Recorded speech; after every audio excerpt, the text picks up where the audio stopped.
We'll both do it together after 3. 1, 2, 3. Welcome to Band for a Bit. I got the name wrong again. Well, that went well. I like it. And cue the intro.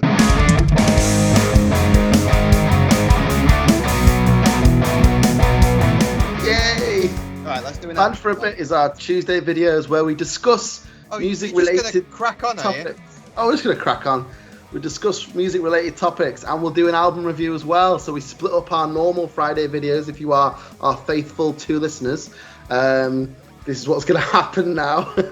We do a video on Tuesday. We do a video on Friday. Friday is the interview, the juicy, gossipy story with the band and the gigs and things. And Tuesday we do the albums that we do every week, and also the topics that we get sent. And this week's topic is. I can't remember. What did we say? Should you change all of your guitar strings when you snap one? Is that what we said? Well,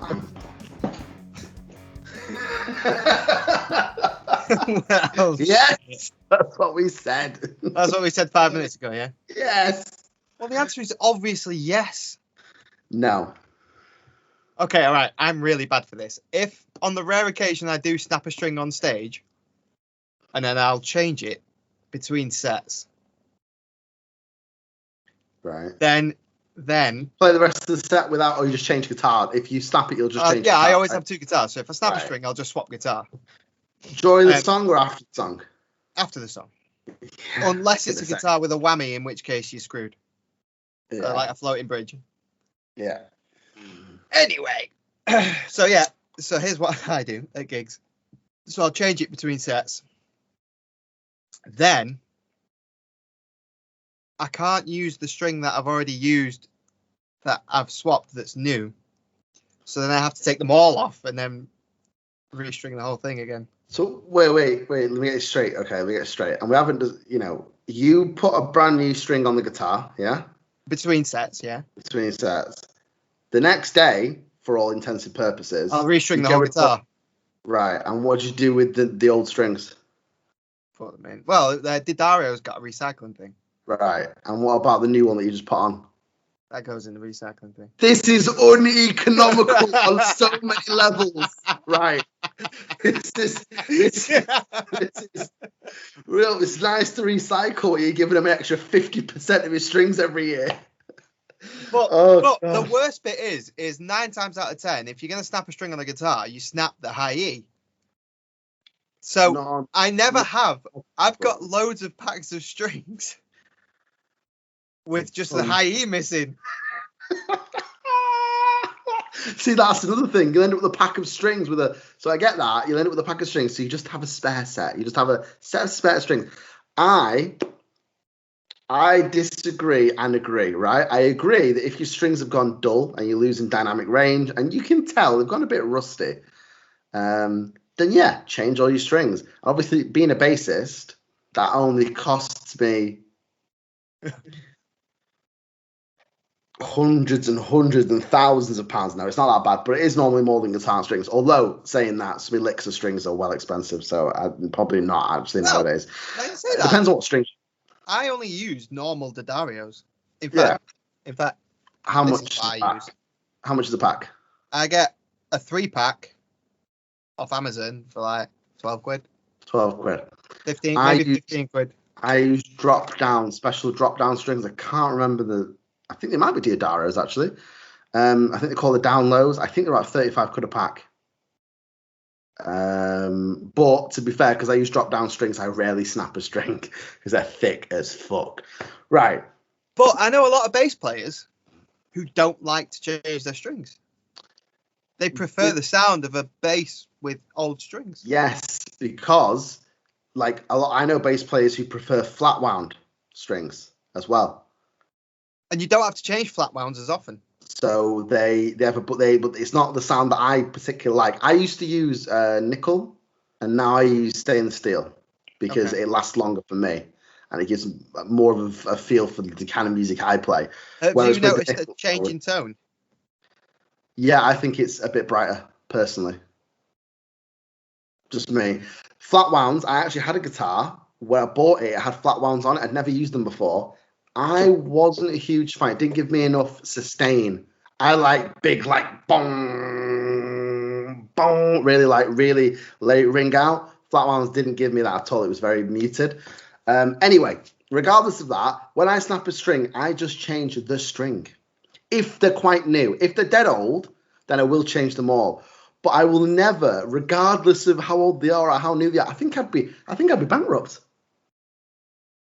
Yeah, but how often have you ever snapped a bass string? More than a bassist should, but not as much as I used to with guitar. It's because you play crap basses. I play very aggressive. No, I play very aggressively. I play with a pick and I play aggressively. Since I've had the drop C strings, rarely ever. Guitar, a lot more. And then when I was on the nickel strings, quite a bit actually. Like, okay. Yeah. So that's me. Why did you change them all? What's the reasoning? Because I'm OCD. I like my guitars to be perfect. Not perfect looking, perfect playing. Right. Like, I'm always messing about with the guitars, like, you know, a little tweak in the neck if it needs it, making sure that they're all like wiped down after gigs. They get restrung regularly. The ones that are in regular rotation get Well, I actually restrung my Les Paul the other day for the first time since March, just because it's not been gigged. Like, I've barely played it. Yeah, and it'll stay, and the strings will stay. I mean, they do oxidize, but it'll pretty much stay. No, it just sits on the wall in a room that stays relatively the same kind of temperature and humidity all the time. So, like, I get it if you've got a big gig coming up, your strings are fucked, or you go into a studio, 100% you go into a studio because you want to hit every dynamic range you can. But correct me if I'm wrong, by the way, viewers, all three of you. I've gone up, it's like 1, 2, 3. I think most people like myself, if they snap one string, they just change the one string. I could be wrong about this. Maybe guitarists are really finicky about the strings, but I personally think it's insane that you change the whole set for one string. I think you'll find that a lot of guitarists will do similar to that. They might not change what they might do is put the rest of the set on. Say they snapped an E string at a gig, then they'll replace the E string, and then when they get home, they'll put the rest of that set on. But I change it all. I want to know what people think of this, because I think this is insanity. It is absolute finest. But I think in the last 2 years of me gigging regular again, I think I've snapped like 2 strings. Right, that's 2 sets of strings then. But then I'll change my strings probably once a month on the... In fact, I'll change my strings once every 2 or 3 gigs.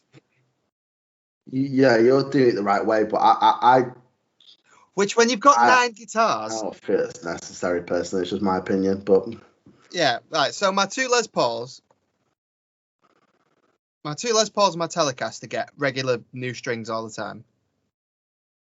We've got a Sheraton now that will be going into regular use, because that's Noel Gallagher style guitar, and there's people that our 3 watchers know. I'm in an Oasis tribute band. Yes, I play Wonderwall. Yes, it's heartbreaking. Yes, I hate playing Wonderwall. But actually, the rest of the Oasis stuff is pretty fun. So the Sheraton will be in the list for getting regular strings. So yeah, actually, it's getting quite expensive now. Yeah. From an economic point of view, I think it's a bit nuts. Unless you are like, I mean, even then, if you're like mega famous, I get that. I get if you're like, you're going to have like the exact dynamic range. But then also, I noticed it recording, maybe in a live situation in a small pub. Is it going to make that much of a difference? I guess possibly. I don't know. I think I've got quite acidic sweat. And I do notice when I'm gigging that a set of strings after 2 or 3 gigs is done. No way. I can't believe that. I cannot believe that at all. That's just I still think that is baloney, but that's just me. I understand strings. Some strings wear more than others for whatever reason. I like. Yeah, but you're not a guitarist anymore. So No, I'm not. To be fair, I'm a bassist. I want to know what people think about this, and I'm happy to be challenged on it. I think it's nuts. And there was a period of time when I was a bassist, and I think I changed my strings maybe twice, and I was a bassist for 2 or 3 years. Yeah, like okay, bassist is different, and yeah, but even when I was a guitarist, I didn't change my strings that often. Maybe I was wrong. You didn't. You used to gig with 5 strings. I actually had rusty strings at one point. Yes, probably. Give it a real vintage tone. Shall we do the album of the week? Let's do the album of the week. Are you going to sing the song? We'll have to agree to disagree on that one. Although I agree with you a little bit, but yeah. Album of the week. This week's album comes to you from 2008. Yeah. Now, any viewers out there who love 2008, fine year, damn fine year. If you could just guess what the album is amongst the, well, probably not that many albums that came out in 2008, was there? Then it begins with R and ends Rise with Against, Appeal to Reason. That's the band, and that's the album, and that's the one we're doing. Well, kick us off. You want me to go first? Okay. What I'll say at first is I've always liked Rise Against. However, I've never actually sat and fully listened to this album all the way through. Up to the last couple of weeks, like when we decided to do it. I've always liked the songs I've heard. I was like, okay, so let's do Rise Against. And it is unbelievably refreshing to hear. Oh man, how do I word this? It's got a feel about it. Like the whole album has got a real authentic feel to it. I know it's a and I don't mean like authentic in that it's like old school punk. I don't mean like that. I just mean it just feels like they've put blood, sweat, and tears into this album. Every single song on this album is good. Like every song has got a redeeming feature for me. I can't think of a song on this album. I've got ones that I like more than others, but not one of them do I think, I'll just skip that one. Yep. Like not one. And there's 14 songs on it. And it is, they do stick to the 3-minute formula for most of them. Actually 4 minutes. Yeah, three or 4 minutes. And it's so upbeat and it's so in your face and it so blows your head off. And this is an album 13 years ago. And I'm like, if this came out now, I'd be like, fuck. I don't know why I didn't listen to it before. Another thing I'll say is about Rise Against is I've always felt like they've had a good following in both communities. So like, if you're like a metalhead, you kind of, I know metalheads who still like Rise Against or accept them because they're still pretty heavy and they're pretty riffy. And then you get your emo kids and your pop punkers who like Rise Against because it's fast and it's punky. So they seem to sit in this nice kind of parallel, a bit like the way Linkin Park used to have chavs liking them, even though they're also really rocky. Like that used to happen. I felt like in school that happened. Mm-hmm. Yeah, like it's just a really good album. Like my favorite songs, it's difficult to even go there. I think from Heads Unworthy, Audience of One, Hero of War, I was obsessed with. Hero of War, the words, like listen to it, the whole thing, it tells such a story. Savior is the one that most people I think who've heard of Rise Against will know, which is on this album. But then the last 2 or 3, Hairline Fractures and Whereabouts Unknown, again, you can sing along to them. They're really riffy. They're in your face. The riffs are fast in most of them. The riffs are good. Audience of One has got an anthemic feel to it in the choruses. The first song is like really punky, in your face, fast. This is the album. Like if I had this album in front of me, untracked, like I would pick that song first, even though it's not my favorite song on the album. Like it almost like sounds like an opener. This is a really good album. This is a quality album in my opinion. One of the favorites that I've reviewed so far, and we've only done 8 or 9 or 10 or whatever. And I hadn't heard it all the way through. I can't believe now that I haven't listened to it all the way through before. Okay, your turn. I agree. I concur. Everything you just said, I agree.